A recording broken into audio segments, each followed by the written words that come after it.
여자 목사님이신데 베스트셀러 작가고 또 너무나 잘 알려진 분이기 때문에 그분이 나와서 말씀을 전하시는데 엄청나게 많은 사람들이 모여있으니 말씀 듣는 거예요. 근데 그분이 전하는 그 말씀 자체가 너무나 충격적인 말씀을 하시는 거예요. 그분이 어렸을 적에 자기 친아버지한테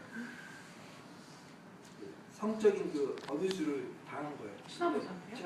근데 어뷰즈가 그냥 일반적인 어뷰즈가 아니고 정말 상상하기에도 끔찍할 만큼 어려운 그런 시간을 겪었던 거예요.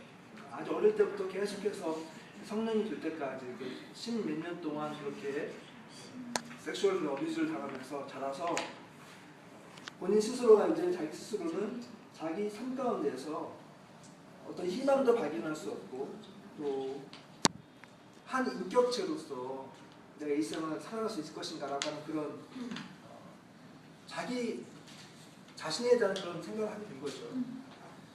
근데 결국 그분이 하신 말씀은 뭐냐면 어떤 사람도 그 상황 가운데서 어떻게 보면 절망 가운데 있고 또 희망을 발견할 수 없는 그런 상황인데 그가 예수님을 만남으로 인해서 삶이 변화가 되고 그러면서 자기는 현재 세 아이의 엄마고 한 남편의 아내고 그리고 목사님이 되셨고 그러면서 이렇게 많은 사람들 앞에서 살아계신 하나님을 증거할 수 있는 그런 삶이 되셨다고 하는 그런 간증을 이렇게 하는 거예요. 그러니까 거기 알고 있는 사람들이 말씀을 들으면서 막 다 우는 거야.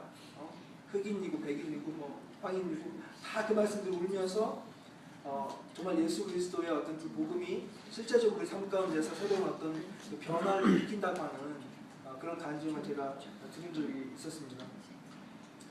그래서 그 목사님이 그런 얘기를 하시는 거예요.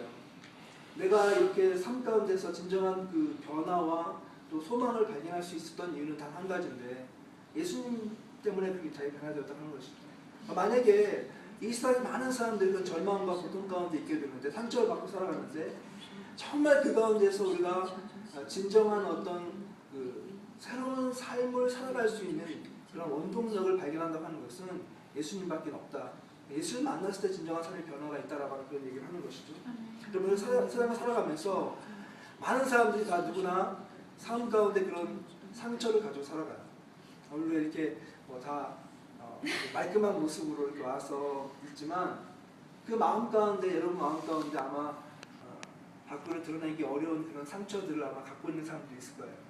어떤 사람은 그 상처가 작은 상처일 수도 있을 거고 어떤 사람은 그 상처가 너무 커서 왜 밤마다 악몽에 시달리면서 자기 자신을 또 축복하지 못하고 이런 어떤 고통 가운데 있는 사람도 사실 우리 가운데 있을지도 모르겠어요.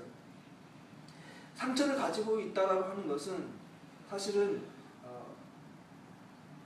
그 자체로 인해서 어떤 큰 문제를 가지고 있는 거죠. 어떤 사람들은 육체의 상처가 있을 수도 있고 어떤 마음의 상처가 있을 수도 있고 어떤 사람은 영적인 상처가 있을 수도 있겠죠. 그런데 그 상처가 있을 때 사실 우리가 어떤 그 커뮤니티를 만들어 간다고 할 때 우리 각자에게 어떤 숨겨져 있는 상처가 있다고 한다면 그 상처들이 회복되지 않고 치유되지 않으면 이 공동체가 아름다운 공동체로서 만들어지기가 어렵다는 결론이 나올 수가 있어요. 왜냐하면 예를 들어서 우리가 여러분 각자가 육체의 어떤 약함이 있다고 생각을 해보세요.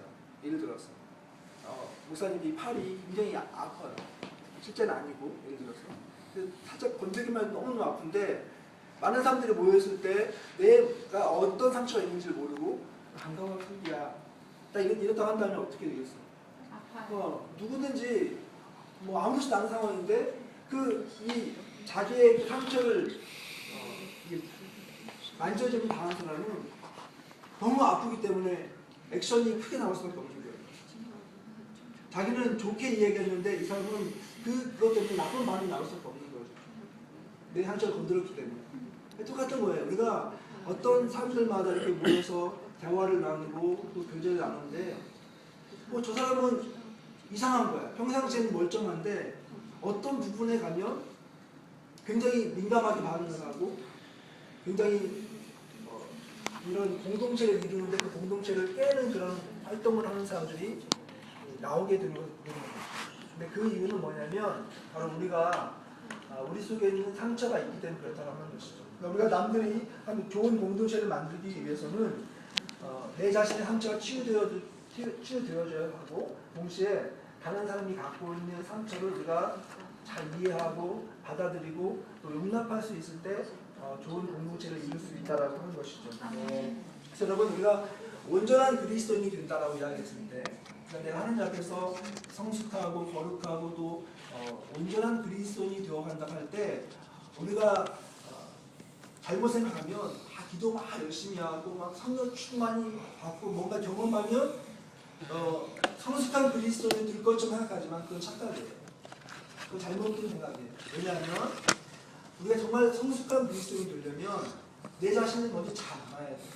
내가 갖고 있는 장점, 내가 가지고 있는 장점, 또 내가 잘할 수 있는 거, 내가 어떤 부분에 있어서 좋아하는 거, 내가 좋아하지 않는 거, 이거 잘 알아야 돼. 또 한 가지 알아야 되는 거예요.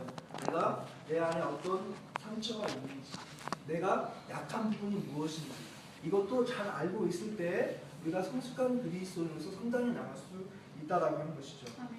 그래서 여러분 상처를 가지고 있는 사람들이 가지고 있는 공통적인 어떤 그 이슈가 있습니다.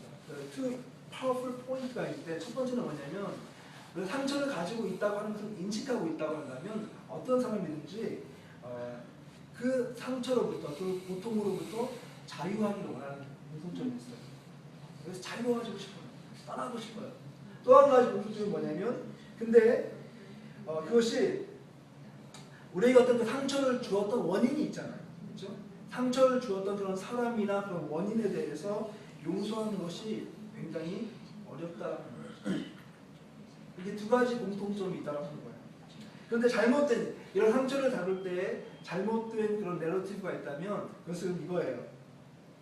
우리가 누군가를 용서할 때만이 내가 치유될 수 있고 내가 온전해질 수 있다라고 하는 이야기예요.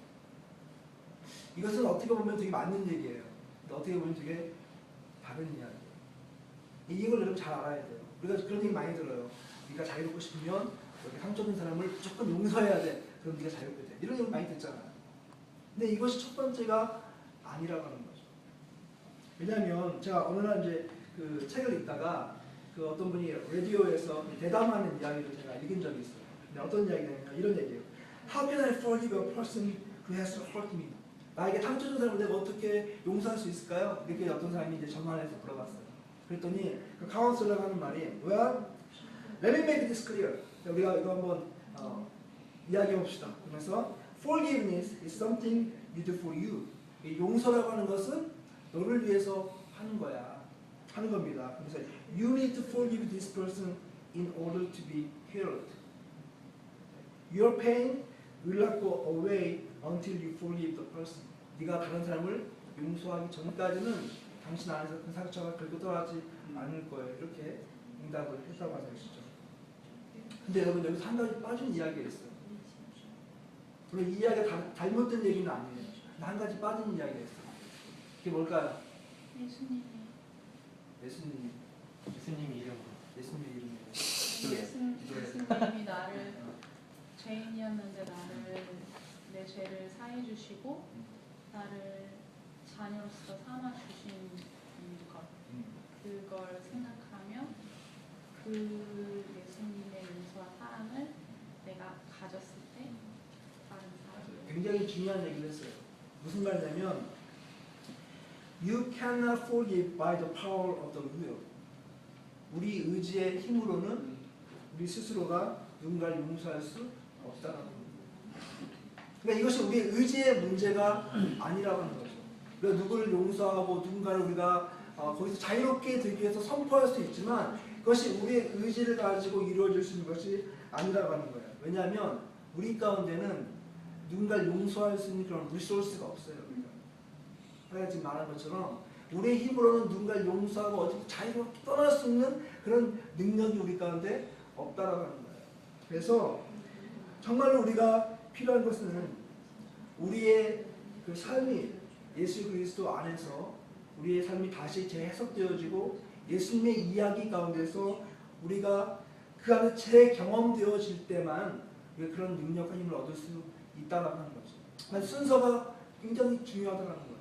예수 그리스도의 사랑과 예수 그리스도의 용서와 예수 그리스도의 그 용납하심과 받아주심을 우리가 경험했는가, 또 지금 경험하고 있는가, 또 그 삶 가운데 우리가 지금 거하고 있는가, 이것이 굉장히 중요한 이야기라고 하는 것이죠. 아멘. 예수님의 이야기에서 우리 삶을 재해석한다. 예수님의 그 이야기 가운데서 우리가 재경험되어진다라고 하는 것은 바로 이거예요. 예수님께서 사람을 사랑하시는데 어디까지 사랑하셨냐? 죽기까지 사랑하셨어요. 예수님이 사람을 사랑하셨는데 어떤 사람까지 사랑하셨어요? 자기를 죽이려 한 사람. 자기를 죽이려 한 사람. 그렇죠. 예수님이 He forgave His enemies and even died for them. 예수님께서 사람을 사랑하시는데 어디까지 사랑하셨냐면 자기를 죽이려고 했던 자기의 enemies, 적까지도 예수님은 사랑하셨고, 그 사랑이 말로 끝난 것이 아니라 뭐예요? 그들을 위해서 죽기까지 하셨다라고 하는 거예요. 이게 그 안에 파워가 있는 거예요. 아멘. 왜냐하면 우리가 예수 그리스도 안에서 용서를 받는다라고 하는 것은 우리가 뭔가를 잘하고 우리가 뭔가 공로가 있어서 예수님께서 우리를 용서해 주는 것이 아니라고 하는 거죠. 예수님의 사랑이 너무 크기 때문에 가능한 거예요. 예수님은 자기의 적까지도, 자기를 죽이려고 하는 사람까지도 사랑하시고 용서하시고 그들 위해서 죽으셨다라고 하는 것은 결국 우리 가운데 있는, 우리 내면에 있는 우리 상처와 우리의 잘못과 우리의 죄와 우리의 부족함까지도 예수님 것을 용납하시고 받아주시고 그것을 치유하실 그런 능력이 있다라고 하는 것이죠. 아멘. 여러분, 제가 이제 어떤 책을 이 책을 읽다 보니까 그런 얘기가 있어요. 스탄이라고 하는 사람 이야기가 나왔는데 이야기가 좀 비슷해요. 앞에 있는 그 목사님하고. 이분은 요즘 세상이 너무 이상한 세상인 거예요. 청년이죠. 청년이 13살 때 남자인데 자기 삼촌한테 당한 거예요. 성적으로. 남자가요? 남자가. 이런 일이 미국 사회는 좀 많은가 봐. 그래서 그걸 5년 동안 그런 경험을 하고 대학을 오게 된 거예요. 끔찍한 일이죠. 근데 이제 대학에 와서 이제 그 대학이 이제 크리스천 대학이었으니까 이제 체프를 드리는데 그때 체프를 드리면서 목사님이 어떤 그 말씀을 전했냐면 예수님의 unconditional love, 그러니까 무조건적인 예수님의 사랑 and forgiveness, 용서에 대한 말씀을 이렇게 예수님 그 목사님이 전하시는 거예요. 근데 이분이 어릴 때부터 교회를 다니긴 했는데 그분이 다녔던 교회는 어떤 말씀을 주로 했냐면 당신이 정말 예수님께 용서함을 받고 예수님 사랑을 받고 싶다고 한다면 네가 최선을 다해라. 네가 정말 열심히 섬겨라. 열심히 기도해라. 그러면 예수님이 너의 그 삶의 모습을 보고 용서해 주실 거야. 이런 말씀을 듣고 자란 거예요. 그러니까 신학도 여러 가지 그런 그 줄기가 있잖아요. 근데 이분이 속했던 교회는 아마 그런 그 율법주의적인 것이 강했던 모양이에요. 처음 예수님의 사랑에 대해서 처음으로 unconditional love라는 그 말씀을 듣는 거예요. 그래서 이분이 말씀을 끝나고 나서 이제 그 교수님 방에 들어와서 목사님, 교수님, 지금 교수님이 한 말이 정말이냐고 이렇게 물어본 거예요. 무슨 말이냐고. 예수님의 사랑이 정말 unconditional 하냐고. 예수님의 사랑은 정말로 우리의 모든 죄까지도 우리가 숨기고 싶은 것까지 용서하신 그런 사랑이냐고. 정말 그렇다고 한다면